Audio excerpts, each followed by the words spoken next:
In this tutorial, I'm going to show you how you can turn off reminder notifications on Facebook. So if you're tired of getting reminder notifications and you just want to turn them off, it is quite simple.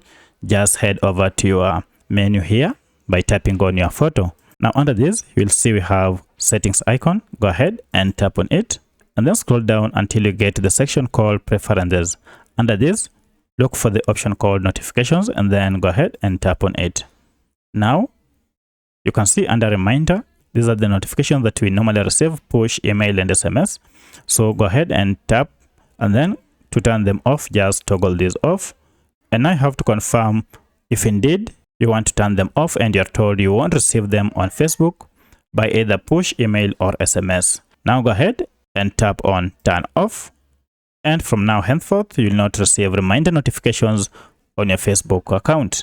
So that's how you turn off reminder notifications on Facebook. If you have any other question, kindly let me know in the comment section. Otherwise, if this video was helpful to you, kindly hit the like button and subscribe to this channel to support me. Thanks for watching, and let's meet in the next video.